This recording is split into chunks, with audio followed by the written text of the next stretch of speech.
Sering kentut?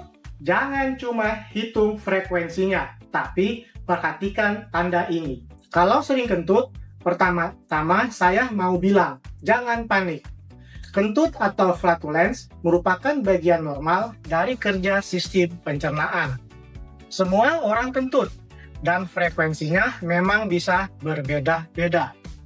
Tapi ada satu hal yang penting, kalau pola kentut berubah, terasa berlebihan, sangat mengganggu, atau muncul bersama keluhan yang lain, tubuh mungkin sedang memberi sinyal. Jadi jangan hanya bertanya, saya kentut berapa kali sehari? Karena tidak ada satu angka sederhana yang otomatis berarti normal atau bermasalah.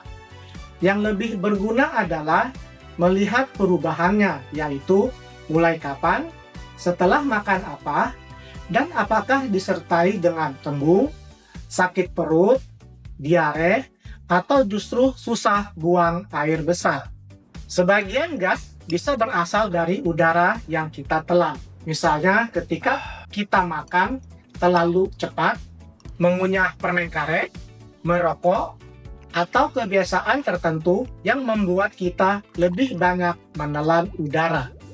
Gas juga terbentuk ketika bakteri normal di usus memproses makanan tertentu yang lebih sulit dicerna. Jadi, makanan yang bikin seseorang banyak kentut belum tentu punya efek yang sama pada orang lain. Beberapa pemicu yang cukup umum antara lain kacang-kacangan dan lentil, kol, brokoli, kembang kol, bawang, buah kering, minuman bersoda, bir, serta makanan atau minuman yang mengandung pemanis. Tapi jangan langsung menghilangkan semuanya dari menu. Perhatikan pola pribadi Anda karena pemicunya memang bisa berbeda-beda.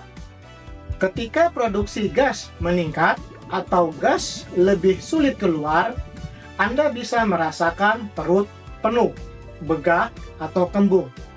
Jadi sensasi penuh angin tidak selalu berarti ada penyakit yang serius. Kalau masalahnya mengganggu, ada beberapa hal sederhana yang bisa dicoba. Pertama, makan dalam porsi lebih kecil tetapi lebih sering. Kedua, makan dan minum secara perlahan dengan mulut tertutup saat mengunyah. Ketiga, tetap aktif berolahraga atau beraktivitas secara teratur. Dan sebagian orang merasa minuman seperti teh peppermint membantu mengurangi keluhan kentut atau kembung.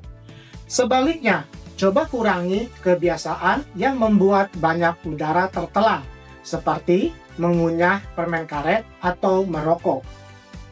Misalnya, setiap kali minum susu mengalami kembung, kentut, dan diare, atau setiap kali makan makanan tertentu, keluhan kentut muncul. Catatan seperti ini bisa membantu Anda dan dokter melihat polanya. Tapi hati-hati, jangan melakukan diet eliminasi yang sangat ketat hanya berdasarkan dugaan sendiri, karena bisa menyebabkan defisiensi gizi. Nah, disinilah kentut mulai menjadi sinyal yang perlu diterjemahkan dengan hati-hati. Kalau kentut disertai keluhan tertentu, ada beberapa kemungkinan penyebab yang perlu dipertimbangkan. Kalau sulit buang air besar dan perut terasa sakit atau penuh, konstipasi bisa berperan. Kalau kembung dan sakit perut datang pergi bersama diare atau konstipasi, salah satu kemungkinan adalah IBS atau Irritable Bowel Syndrome. Sedangkan kalau keluhan seperti kembung, kentut, sakit perut, atau diare muncul setelah mengkonsumsi produk susu, intoleransi laktosa juga bisa menjadi salah satu kemungkinannya. Ini bukan berarti satu gejala langsung bisa memastikan diagnosis.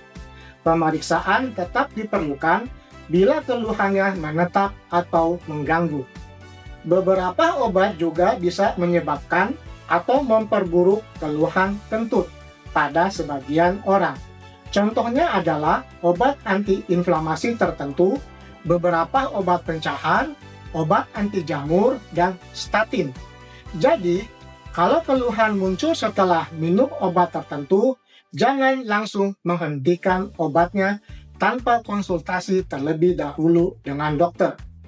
Kalau kentut sangat mengganggu, Anda sebaiknya berkonsultasi dengan dokter.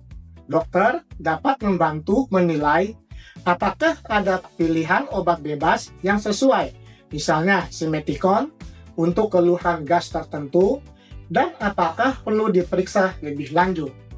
Yang penting, obat bukan pengganti mencari penyebab kalau keluhannya menetap. Sekarang, bagian yang paling penting ialah kapan kentut perlu diwaspadai.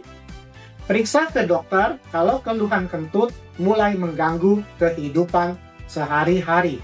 Ada perubahan pola makan, ada sakit perut atau kembung yang menetap atau berulang, ada diare atau konstipasi yang terus terjadi, berat badan turun tanpa sebab, atau ada darah di dalam tinja.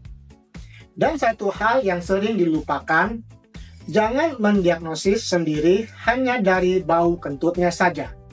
Bau yang lebih menyengat bisa saja berhubungan dengan makanan atau proses pencernaan.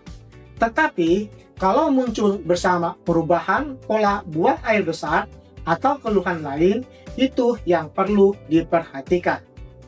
Kalau Anda baru bepergian ke luar negeri, lalu mengalami perubahan buang air besar, disertai kentut yang jauh lebih bau, atau adanya keluhan pencernaan lainnya, ceritakan juga riwayat perjalanan tersebut kepada dokter yang merawat.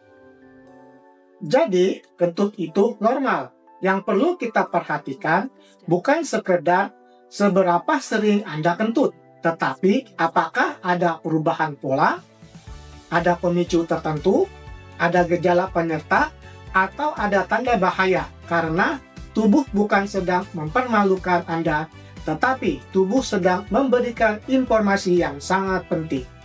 Mulai dari hal sederhana, makan secara perlahan, porsi lebih kecil, tetap aktif bergerak, kenali makanan pemicunya, dan jangan asal menghentikan obat. Kalau muncul tanda bahaya atau keluhan yang menetap, jangan hanya mengandalkan tips di internet, tapi periksakan diri ke dokter.